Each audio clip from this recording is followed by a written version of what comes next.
Yes, I joined the Home Guard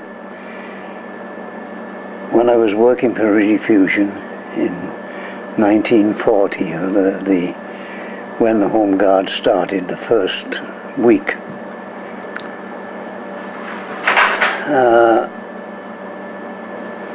In those days, you joined in a block. There were about 20 of us in Rediffusion, with linesmen and operators and all, and it was much easier than a band of men getting together and not knowing one another. We joined in the Central Hall, which is now a car park in Orchard Street. That's approximately where it was.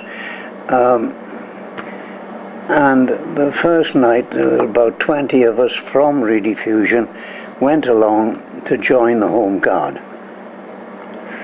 There was a regular army sergeant, I remember, there, and it was a question of sign here, go over there and take your gun.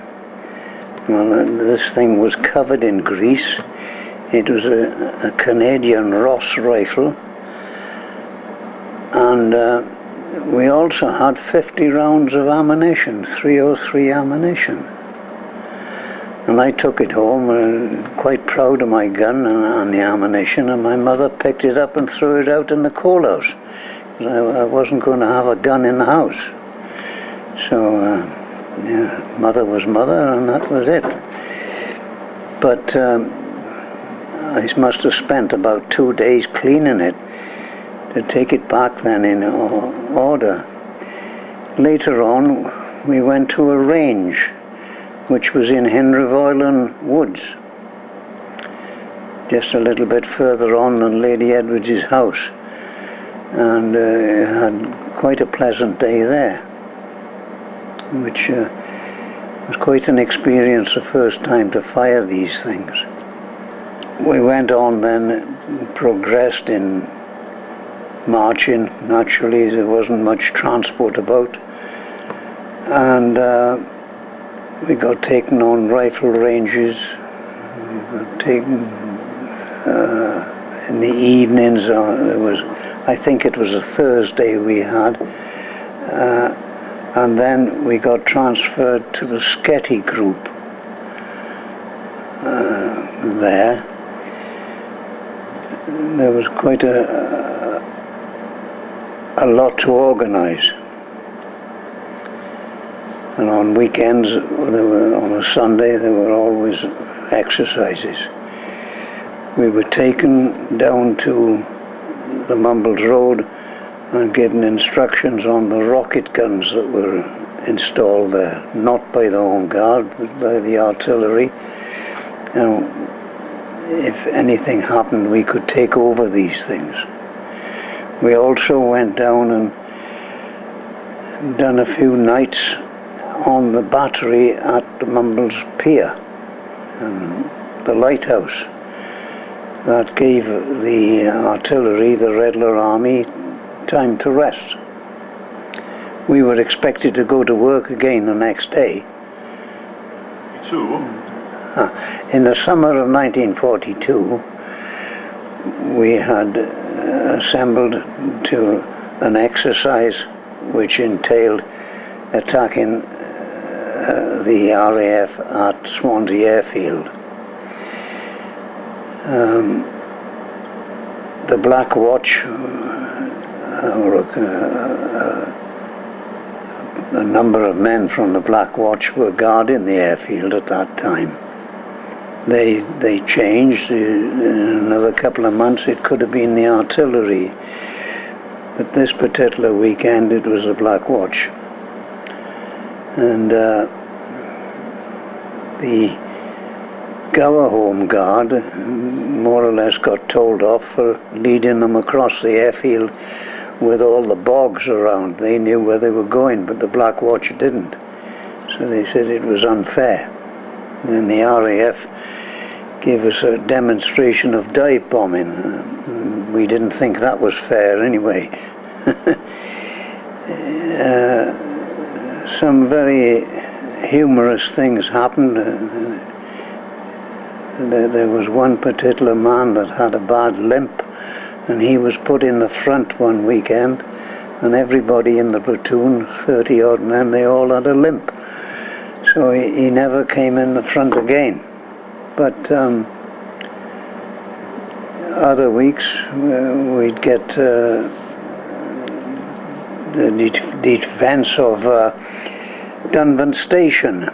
Just above the station there was trenches and machine gun posts that were there, and we were just starting breakfast one Sunday morning when the Black Watch came along and pinched all of it, and we couldn't do much. They were much bigger than us anyway. Oh yes, yes. Were you involved in anything with that? Yes.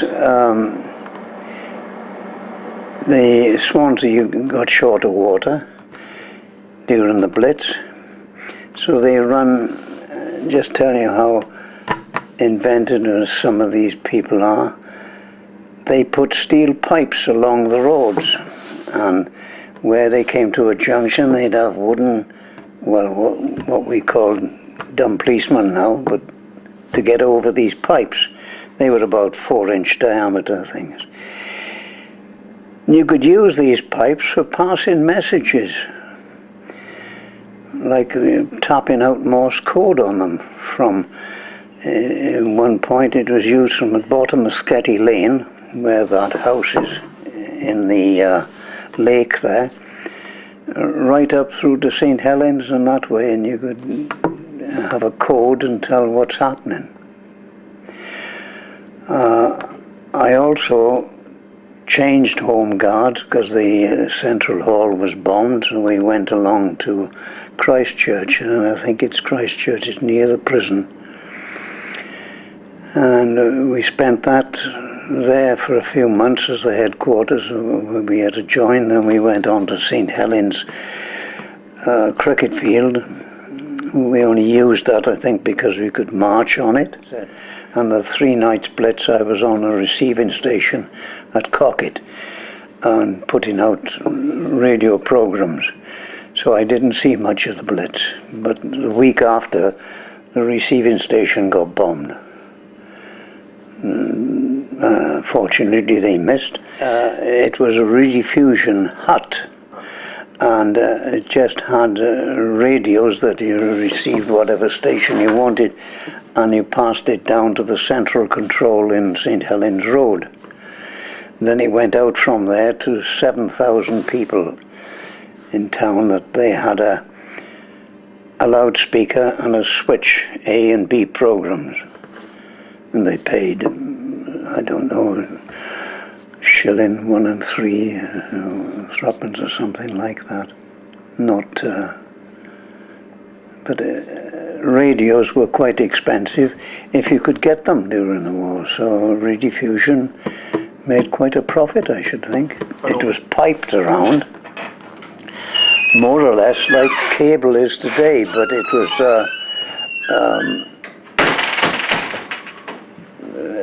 overhead wires, like telephone wires. Yes. And it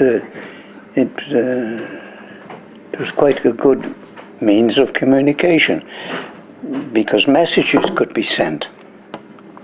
When there was an air raid warning, they could get in touch with the police station, and all he had to do was press a button and say that there is an air raid warning in progress. So I was deferred from going to the army for about 12 months through this. I went over on D13. Pretty well everything was all set then.